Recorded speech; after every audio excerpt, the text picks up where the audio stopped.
The Nigerian economy is currently facing inflation challenges that have significant implications for business operating in the country. Rising prices and reduced purchasing power have already had a major impact on consumer behavior and dealt a blow to business profitability.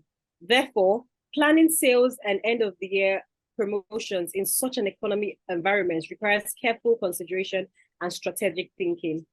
As the end of the year approaches, businesses are getting ready to roll out their promotional packages, leaving small business owners in a state of dilemma on how to compete with their rivals and still remain profitable. To shed light on this topic, we have invited a seasoned entrepreneur, Adanne Uche, to provide insights. Adanne Uche is the founder of Addis Agro Processing Limited. Hi, Adanne. How are you doing today? Hi, Vivian. I'm good. I'm good. Thank you for having me join.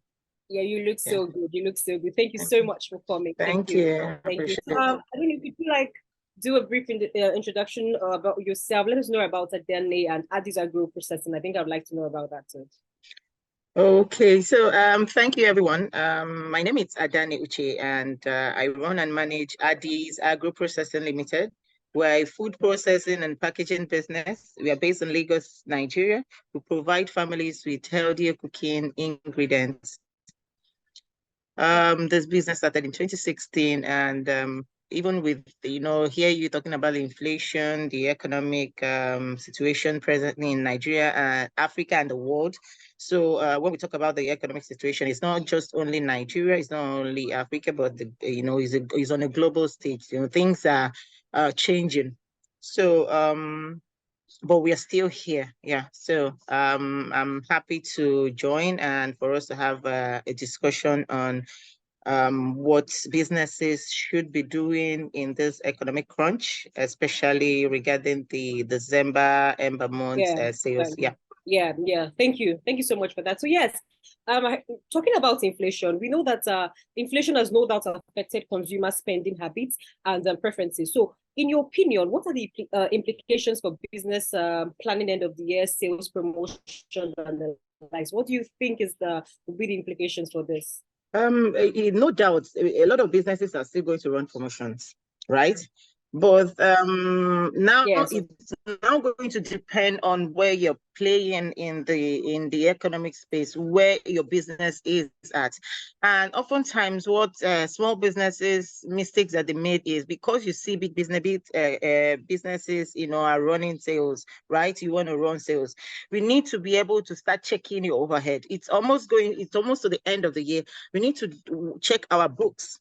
What have you been doing? I know that the cost of product, what we raw materials, or the cost of what we bought raw material as business owners now are not also the same. Some of them have tripled, some of them have doubled. So if you're going to be running that sales, it's good to take a strategic stand on where your supply chain is in terms of purchases.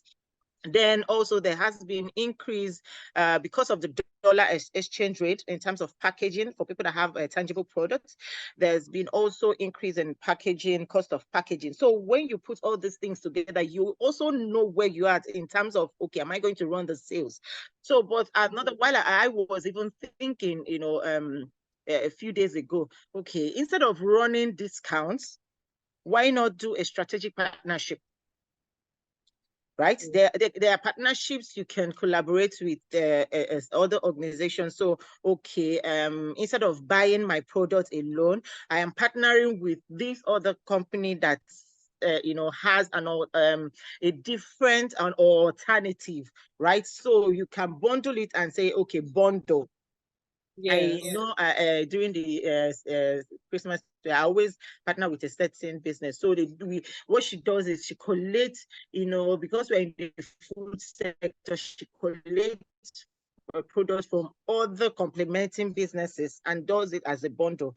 So it reduces the price of even to the consumer going to buy different from these customers and paying for delivery costs, right? Yeah. So you're now going to be paying for one delivery cost, and we start planning earlier. So some of us are doing it. We started like in August, start planning for this. So you don't just start planning when, because what you're going to buy those things during the November, December period is going to be high.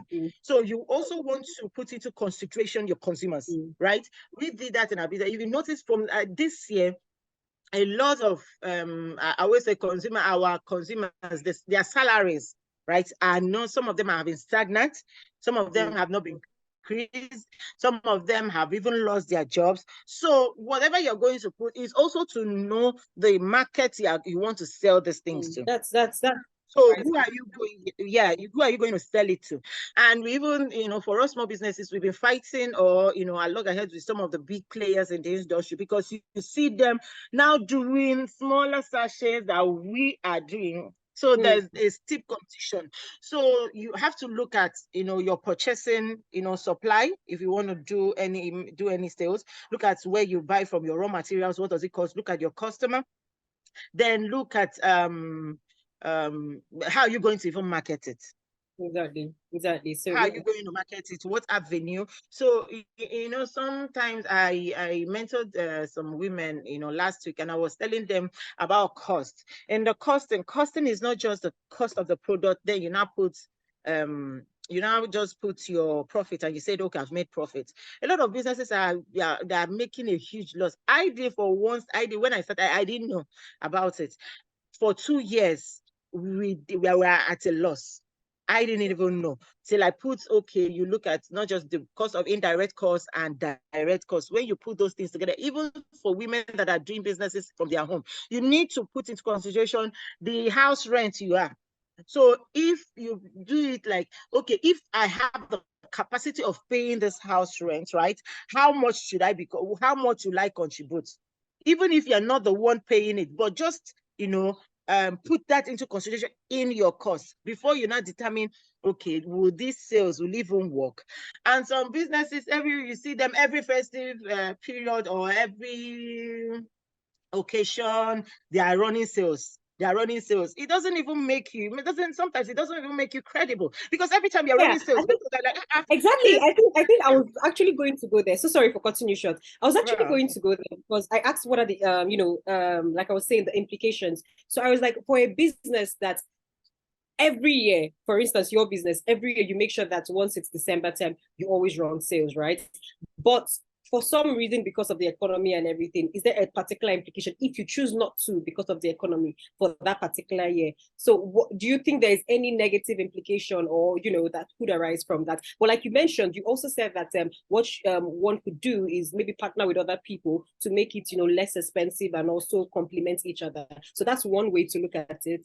Apart from that, would you say there's any implication if you choose not to because of the economy, and maybe just apologize? Oh, you know how the economy is. So is there anything like that, or you just have to run it nonetheless because it's like a culture for you to do that every year? Okay, so for us as a business, we don't do every month sales, right? We don't even do sales, because I've tried. So it's for you to understand your business. It's for you to understand your business. I've tried it a couple of times. I did not sell one. Nobody even talked to me. So why am I going to stress myself? No, I'm not going to do that. So we don't do that. So like I said, if a business does it and this year you decide not to do it, some people might understand, like, okay, there's the economic is actually hitting, right? Some people might understand, but also it's all about integrity. And if you are doing sales, okay, what is it? So for me, sometimes when I see businesses do sales, especially in December, I always look at, okay, is this product, is it that it's going to expire very soon, so they want to now sell it off? Or is it, there are so many things going on in my head. I would also like to ask, right, what are the challenges that businesses face in maintaining profitability and growth amidst, the rising inflation? And are there ways to mitigate these challenges? Okay, with regards to making profits, so now I talked about different levels in your business, and the relevance of the business. So a lot of people are in business just because my neighbor is in business, so they don't even know why they're in business. So are you even solving a problem? So yes, I know you like fashion, but are you even solving a problem? Like I said, in the mentoring that I did for women last week, it's actually a US program where I mentored and taught returned immigrants. And yeah, I understand their situation, but I also ask, why even business? Okay, I'm business because I know how to do it. Do you even know the target market? How are you even supposed to read this market? So when you talk about profitability, you even talk about the relevance of your business. If you're in business for a profit or if you're a business for not profit. And I came to understand a lot of them, oh, I want to empower other women. You've not even empowered yourself. You're not even profitable. You want to empower others. So it's for us business owners to even understand that we are solving a problem. And when I always teach about, when I teach business, there are three types of problems, that generally business should solve. There's a Panadol problem. That's we call it Panadol because, for example, you have a headache and it's Yes. very severe. The solution to that headache is to take Panadol, right? Or take any analgesic to quench it. So is your business solving that kind of problem? Right? Then the other part of it is vitamin C problem. That is my own type. My business fall into the vitamin C. Why? Because vitamin C is like a booster, right? It boosts your immune system. It's not like if you take it, you die, right? But it boosts your immune system. So it's an added. And to market this type of product, you need to tell people, you need to constantly be in people's faces that you need this vitamin C, you need this product because it will help you. Then the other one is the affluent kind of business. Are you in the just to boost people's ego? So, for example, people in fashion, am I going to buy your dress or your dress that you're making that is 50,000 naira? Why? There are other dresses that 30, 20, go down. So why would some customer come to your business for an affluent kind of, is to boost my ego to say, oh, I bought the Rolex. I bought, this kind of brand. So when you understand the problem that you're solving, you even know this problem now with the target market. I always tell people, if you buy a product, if you like my product and you cannot afford my product, you're not my customer. So who are you targeting, right? When you understand who even has the purchasing power to buy this product, then you also know if you are profitable, right? You want to do sales in this end per month. Who is going to buy it? Why would they leave other products and go and buy it? Is there any added advantage to me coming to buy because you are doing sales? Exactly. Exactly. And yes. Sorry to continue short. So basically for businesses that already have all of this, that are already operating for a while now, but based on this, inflation and everything, so how do you think they can mitigate what ways do you think that they can mitigate this, still maintaining profitability and still growing amidst this whole inflation and exchange rate thing? So what do you think would be the best approach concerning this, basically? Look at how many percent you are willing to give away. Look at it. So if your profit margin is 30%, if you give away 5%, will it affect your bottom line? That's first. You look at it before doing that sales. Look at it. Then secondly, if I remove any amount, if I remove any percentage from this sale, from this my profit margin, will it like change everything? Will it affect? Then you now start looking at partnership. So, for example, if you would have done it alone and slash 10%, I could do it to someone else and slash it 5%.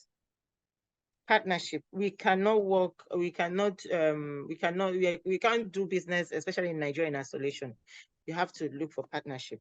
So there are some people also that would not, want to partner with you. So for us as a business, we don't do reduction in sales. We change another business line. Oh, entirely. Okay. So for my December, when I supply all the supermarkets, the next thing is we deal on rice. So we sell rice throughout. So look at even in the what do people buy more often during December period, festive period? They buy more of food stuff. Exactly. They buy more of clothes.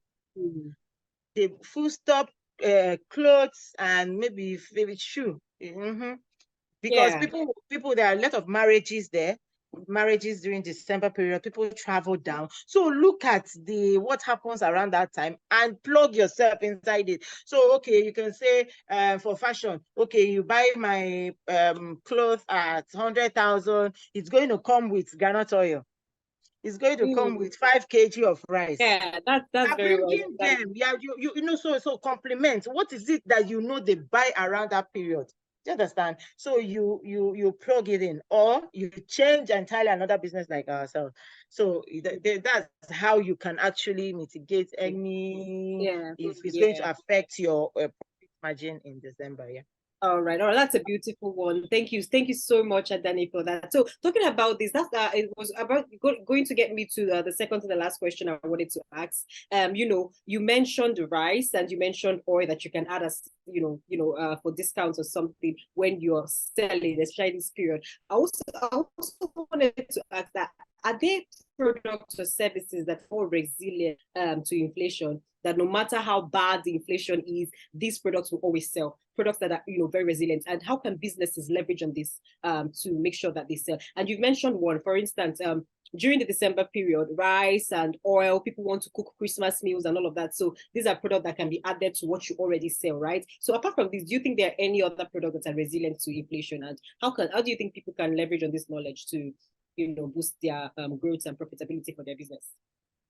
Any food business, but food business now is not the one like is not the high-end kind of food business. The essential foods. You just take a cue at COVID. What happened during COVID? There was a shutdown. What were people? Where were the businesses that were going on? Food, medical, logistics. Those were the business. So at those times, those are the businesses that we need to look out to.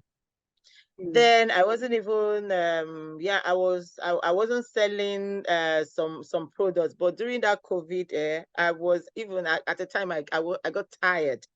People were asking for more of beans. I was not buying beans in bags, clean packs, sent to their families down here. So look at those businesses, those food businesses that people cannot do away with. Yeah, you can even start with FMCG products. People buy those FMCG products if you don't want to do your own. So it doesn't necessarily need to be your own brand product. You can go and buy, add your product and sell and resell it and get money. But anything that adds money to your business. Then another thing that we did in December, January, were to add just a token of gifts we attach it to a product. So we noticed that when we did it, we are supplying those supermarkets every week. So look at strategy. Then another thing for this period, clothes, fashion, people in fashion. A lot of people are going to be sewing clothes. A lot of people are going to be buying clothes. So these are businesses that we need to look out for in these times. So yeah. All right, thank you so much. Thank you so much, Anthony. I've learned a lot today. Finally, to wrap it up, I would like you to share a word of advice, to entrepreneurs, small and medium scale entrepreneurs, concerning this rising inflation, end of the year sales, and how they can, just in summary, what's your best advice for them, and how can they cope during this period of time? I mean, bag of rice is very expensive. There are a lot of things that are expensive now. How do you think they can still, keep their customers, get new customers at the same time, as well as still be in business profitable? So what would you say in general, to advise such entrepreneurs? Okay, so number one, because of the inflation, please go back to the drawing board and check what you're doing and what you're not doing right? Or are there customers that have dropped, there hasn't been repeat purchase? Reach out to them, because customers, most of them buy emotion, right? Reach out to them, appease their emotions, understand why they haven't been there. The ones that you have, are there ways you can even increase what they are buying? So, okay, what if I add so will you be able to buy? Then reach out to organizations that they give out gifts during this period, that you can do hampers for them. But above all, ensure that a business that is not profitable, you're not in business. I mean, you're stressing yourself. Ensure that the overall bottom line, you are making profit that even you can pay yourself, you can put back in the business, reinvest in your business, and also save. Because if you cannot, whatever profit that you get, if you cannot put back some of them in the business and be able to save, then there's something wrong. We need to, go back and do a rework and find out where the loophole is, and be able to fix it. But overall, ensure that your business is actually solving a problem, that on a weekly or monthly basis, that your product is relevant to the consumer that you're serving.